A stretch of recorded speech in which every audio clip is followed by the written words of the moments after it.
అదే RTV app వార్తల్ని క్షణాల్లో చదివే అవకాశం ఉంటుంది. ఒక న్యూస్ పేపర్, ఒక టెలివిజన్ ఛానల్ మీ చేతుల్లో ఎప్పుడూ ఉంటాయి. శాసన మండలి చైర్మన్ గుత్తా సుఖేందర్ రెడ్డి పుట్టినరోజు వేడుకలు నల్గొండలో నిర్వహించడం జరిగింది.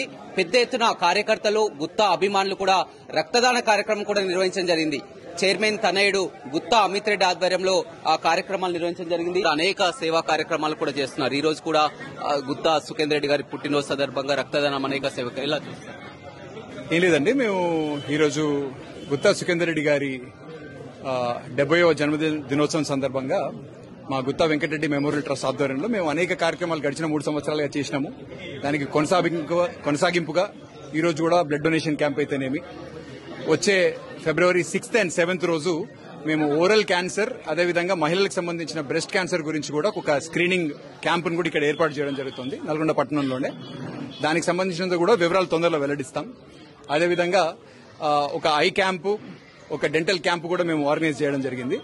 సో వాటితో పాటు యువతీ యువకుల కోసం అని చెప్పేసి స్పోర్ట్స్ కిట్స్ కూడా మేము నల్గొండకు సంబంధించిన గవర్నమెంట్ డిగ్రీ కాలేజెస్ అయితేనేమి, జూనియర్ కాలేజెస్ అయితేనేమి వాళ్ళకు కూడా మేము ప్రొవైడ్ చేయడం జరుగుతుంది. వాళ్ళ దగ్గర నుంచి కూడా రిక్వెజిషన్స్ కలెక్ట్ చేసినాం. వాళ్ళ రిక్వైర్మెంట్స్ ఏవైతే ఉన్నాయో రిక్వైర్మెంట్స్ ని బేస్ చేసుకుని ప్రొక్యూర్మెంట్ కంప్లీట్ అవుతుంది. ఇంకొక 2-3 రోజుల్లో వాళ్ళకు కూడా హ్యాండ్ ఓవర్ చేయడం జరుగుతుంది.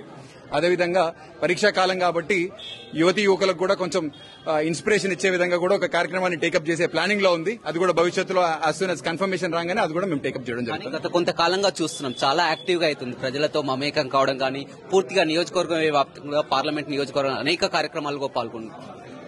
అంటే దీనికి మీరు పొలిటికల్ యాంగిల్ ఏం తీసుకురావాల్సిన అవసరం లేదు. ఇది రెగ్యులర్ గా ఎప్పుడు అకేషన్ వచ్చినా మా ట్రస్ట్ తరఫు నుంచి మాకు ఏ కారణం కనపడ్డా వైద్య, విద్య, అదేవిధంగా మహిళా సాధికారత రంగాల్లో మేము అనేక కార్యక్రమాలు టేకప్ చేయడం జరిగింది. భవిష్యత్తులో కూడా కంటిన్యూ చేస్తాం. దీనికి రాజకీయాలతో ఏ విధమైన సంబంధం లేదు. అదేవిధంగా రాజకీయాల విషయానికి వస్తే, రాజకీయ విషయాల్లో త్వరలో పార్లమెంట్ ఎన్నికలు జరగనున్నాయి. గుత్తా అమిత్ రెడ్డి నల్గొండ లేదా భువనగిరి పార్లమెంట్ కూడా పెద్దలు ఇప్పటికే సూచించినటువంటి పరిస్థితి కనిపిస్తుంది. ఏంటి క్లారిటీ వచ్చింది? అంటే ఇప్పటి వరకైతే నేను మా పార్టీ అధినాయకత్వాన్ని కోరింది ఏంటంటే, నేను ఒక 25-30 సంవత్సరాలు పార్టీ కోసం అని చెప్పేసి, ప్రజల కోసం అని చెప్పేసి పనిచేసేదానికి సిద్దమై రాజకీయ రంగంలో అడుగుపెట్టడం జరిగింది. నాకు ఒకవేళ మీరు పార్టీ తరఫున ఏదైనా అవకాశం ఇచ్చినట్టయితే, ఏ స్థాయిలో అవకాశం ఇచ్చినా నేను దాన్ని సంపూర్ణ విశ్వాసంతో, శక్తివంచన లేకుండా పనిచేస్తానని చెప్పేసి అధినాయకత్వాన్ని తెలియజేయడం జరిగింది. వాళ్ళు ఏ అవకాశం ఇచ్చినా పనిచేస్తాను. మొన్న మధ్య చూడడం జరిగింది, మీరు కూడా ఆర్టీవీతో కూడా మాట్లాడడం జరిగింది. సొంత పార్టీ నేతలు కొంతమంది విమర్శిస్తున్నారని కూడా. అంటే సొంత పార్టీ నేతలు విమర్శిస్తున్నట్టుగా నేనైతే ఏమనలేదు. కాకపోతే నా నోటీస్కి అట్లాంటివి ఏమైనా వచ్చినా, పార్టీ అంటే కుటుంబం లాంటిది కాబట్టి మేమందరం కూడా కూర్చొని మాట్లాడి, ఏదైనా కమ్యూనికేషన్ గ్యాప్ ఉన్నా, ఏమైనా చిన్న చిన్న విషయాల్లో భేదాభిప్రాయాలున్నా మేమందరం కూడా వాటిని సవరించుకొని మా పార్టీ తరఫున 2 పార్లమెంటరీ సెగ్మెంట్స్ లో ఎవరిని కూడా అభ్యర్థులు పెట్టినా కూడా సరే మేమందరం కూడా కలిసి పనిచేసి వారి విజయాని కోసం అని చెప్పేసి ప్రయత్నం చేస్తాం. అధినేత కేసీఆర్ ని కూడా కలిసి శుభాకాంక్షలు. అంటే నిన్న మా ముఖ్యమంత్రి గారు, మాజీ ముఖ్యమంత్రి గారు, ప్రీతమ నాయకులు కేసీఆర్ గారు శాసన సభ సభ్యులుగా, అదేవిధంగా లీడర్ ఆఫ్ అపోజిషన్ లాగా నిన్న తను ఓత్ తీసుకోవడం జరిగింది. సో వారి ఆరోగ్యం కూడా ఈ మధ్యనే కొంచెం ఫ్రాక్చర్ నుంచి కోలుకున్నారు కాబట్టి మేమందరం కూడా వారిని కలిసి అభినందనలు తెలియజేసి, అదేవిధంగా వారి ఆశీర్వాదం కూడా తీసుకోవడం జరిగింది. ఎలా ఉండబోతుంది అనుకుంటున్నారు? ముందు నుంచి చూసినట్లయితే నల్గొండ జిల్లా కాస్త కాంగ్రెస్ పార్టీ బెల్ట్ ఏరియా, ఇప్పుడు కాంగ్రెస్ పార్టీ అధికారంలోకి వచ్చింది, దానికి ఏ విధంగా ఎదుర్కోగలరు? అంటే రాజకీయ పరిస్థితులు ఎప్పటికప్పుడు మారిపోతూ ఉంటాయండి. మేము గడిచిన 2 పర్యాయాలు మా పార్టీ ఆధ్వర్యంలో ప్రభుత్వం అధికారంలో ఉంది. మేము చాలా మంచి పనులు చేసినాము అభివృద్ది, సంక్షేమ కార్యక్రమాల్లో. కాకపోతే పార్టీ నిర్మాణంలో కొన్ని లోటుపాట్లు జరిగినాయి. అదేవిధంగా గడిచిన 9 సంవత్సరాల్లో కార్యకర్తల్లో కూడా కొద్దిగా మాకు పార్టీకి కార్యకర్తలకు మధ్యలో కూడా కొంచెం గ్యాప్ ఏర్పడిన విషయం మాకు ఈ మధ్య సమీక్షా సమావేశాల్లో తెలియడం జరిగింది. సో ఏవైతే లోటుపాట్లు జరిగినాయో వాటన్నిటిని కూడా సవరించుకొని భవిష్యత్తులో మరింత బాగా ప్రజల కోసం అని చెప్పేసి పనిచేసే దానికోసం అని చెప్పేసి పార్టీని కూడా మేము మరొకసారి రెన్యూడ్ స్పిరిట్ తోటి ముందరికి వస్తామని చెప్పేసి కూడా తెలియజేస్తాం. ఎందుకని మీకు ముందు నుంచి ఎక్కడ ఈ ఆలోచన? ఫస్ట్ నుంచి కూడా గుత్తా వెంకటరెడ్డి ట్రస్ట్ కానీ, సేవా కార్యక్రమాలు కానీ, అదేవిధంగా పేద విద్యార్థులకు, ఎస్ఐ కానిస్టేబుల్ విద్యార్థులకు ఈ విధంగా సేవ చేయడం. అంటే ఒక 3 సంవత్సరాల ముందు, నేను అంతకంటే ముందు వరకు రాజకీయాలతో డైరెక్ట్ గా ఇన్వాల్వ్మెంట్ లేదు. నాన్న ఫుల్ టైం పాలిటిషియన్ గడిచిన 40-45 సంవత్సరాలుగా. సో ప్రజలకు ఏదో సేవ చేయాలనే తపన కూడా నాలో కూడా ఉండే. సో వ్యాపార రంగంలో బిజీగా ఉన్నప్పటి వరకు ఆ అవకాశం చిక్కలేదు. కొద్దిగా కొంచెం వ్యాపారం కూడా కుదురుకున్న తర్వాత నేను కూడా నా వంతుగా సమాజానికి ఏదైనా చేస్తే బాగుంటుందని చెప్పి మా తాతగారి పేరు మీద ఒక మెమోరియల్ ట్రస్ట్ ని క్రియేట్ చేసి కార్యకర్తలకు నేను చెప్పదలుచుకుంది ఏంటంటే, మనము అధికారం కోల్పోయినంత మాత్రాన ఎవరు కూడా నిరాశ నిస్పృహలకు లోన్ కావాల్సిన అవసరం లేదు. ఎందుకంటే బీఆర్ఎస్ పార్టీ, టీఆర్ఎస్ పార్టీ అంటే తెలంగాణ అంటేనే టీఆర్ఎస్, సో తెలంగాణని కోసం అని చెప్పేసి పనిచేసి తెలంగాణని సాధించి తెలంగాణ పేరు చిరస్థాయిగా నిలబడేటట్టు భారతదేశంలో అత్యంత ప్రగతిశీల రాష్ట్రంగా మన రాష్ట్రాన్ని ముందరకు తీసుకువెళ్లడంలో బీఆర్ఎస్ పార్టీ కృషి, మా ముఖ్యమంత్రి మాజీ ముఖ్యమంత్రి వర్యులు కేసీఆర్ గారి కృషి, కేటీఆర్ గారి కృషిని ఎవరు కూడా కాదనలేరు. సో మన పార్టీ అంటేనే తెలంగాణ అంటేనే టీఆర్ఎస్. కాబట్టి తెలంగాణ రాష్ట్రం ఉన్నన్ని రోజులు కూడా బీఆర్ఎస్ పార్టీ ఉంటుంది. కార్యకర్తలు ఎవరు కూడా నిరాశకు లోను కావాల్సిన అవసరం లేదు. అత్యంత తొందరలో కూడా మంచి రోజులు వస్తాయి. ఎవరు కూడా అధైర్యపడకుండా పార్టీ కోసం కృషి చేస్తూనే ఉందాం, ప్రజల కోసం పనిచేస్తూనే ఉందాం. అత్యంత మంచి ఫలితాన్ని తొందరలో చూడబోతున్నాం. మొన్న ఏం జరిగింది? ఎమ్మెల్సీల ప్రమాణ స్వీకారం రోజు ఉన్నట్లయితే సడన్ గా శాసనమండలి చైర్మన్ ఆబ్సెంట్ కావడం జరిగిందని కొన్ని రాజకీయ విమర్శలు కూడా రావడం జరిగింది కోదండరామ్ గారు. అది కొద్దిగా రాంగ్ డైరెక్షన్ లో కొంచెం అవాస్తవాలు మీడియాలో ప్రచారంలోకి వచ్చినాయి. ఎందుకంటే పెద్దలు సుఖేందర్ రెడ్డి గారు గడిచిన ఒక 4-5 రోజుల నుంచి ఆయన ఆరోగ్యం కొంచెం బాగాలేదు.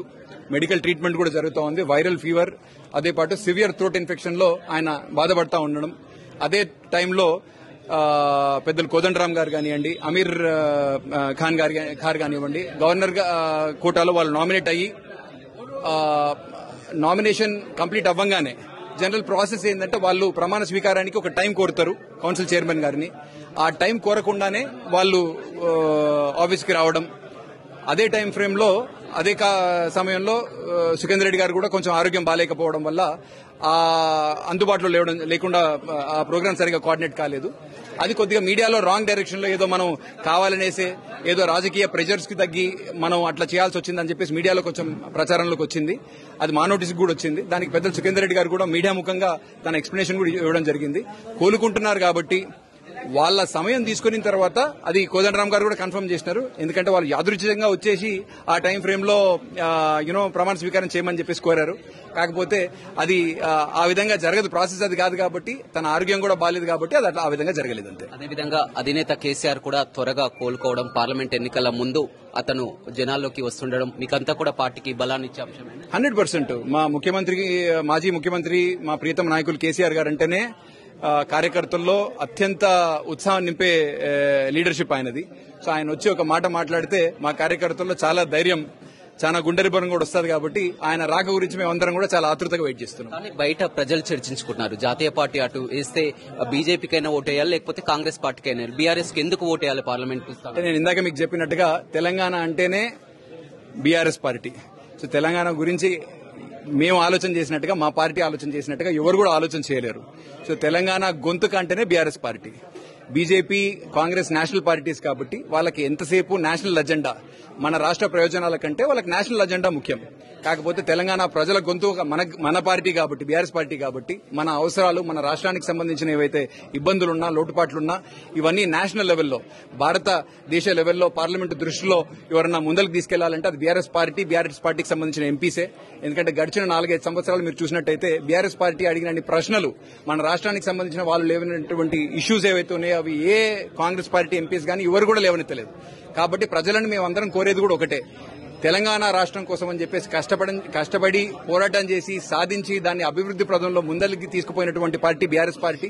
భవిష్యత్తులో రాష్ట్ర బాగోగుల కోసం అని చెప్పేసి, ప్రజల శ్రేయస్సు కోసం అని చెప్పేసి కూడా పనిచేసే పార్టీ బీఆర్ఎస్ పార్టీ. కాబట్టి రాబోయే సార్వత్రిక ఎన్నికల్లో, భారతదేశానికి సంబంధించిన వచ్చే పార్లమెంట్ ఎన్నికల్లో మంచి మెజారిటీతోని మమ్మల్ని ఆశీర్వదించి బీఆర్ఎస్ పార్టీని దీవించినట్టయితే మన రాష్ట్ర శ్రేయస్సు కోసం అని చెప్పేసి, మన అవసరాల గురించి అని చెప్పేసి భారతదేశ స్థాయిలో కూడా కొట్లాడే శక్తి, యుక్తులన్నీ టీఆర్ఎస్ పార్టీకే ఉంటాయి. కాబట్టి ఇంతకంటే మంచి ఇంకొక ఎక్స్ప్లెనేషన్ కూడా నేను ఇవ్వలేను. రైట్, చూడొచ్చు. మొత్తం మీద ప్రజలకు సేవ చేసేందుకు అనేక స్వచ్ఛంద సేవా కార్యక్రమాల ద్వారా ప్రజలకు సేవ చేస్తున్నామని, అదేవిధంగా రాజకీయంగా చూసినట్లయితే పార్టీ అధినేత ఏ అవకాశం ఇచ్చినా కానీ, అటు భువనగిరి పార్లమెంట్ కానీ, నల్గొండ పార్లమెంట్ కానీ అధినేత ఏ అవకాశం ఇచ్చినా కానీ పోటీ చేయడానికి సిద్దమని కూడా గుత్తా అమిత్ రెడ్డి చెప్తున్నారు. Over to studio. మరిన్ని వీడియోస్ కోసం ఛానల్ ని సబ్స్క్రైబ్ చేయండి, లేటెస్ట్ అప్డేట్స్ కోసం వాట్సాప్ ఛానల్ ని ఫాలో చేయండి, అండ్ లింక్ డిస్క్రిప్షన్ లో ఉంది.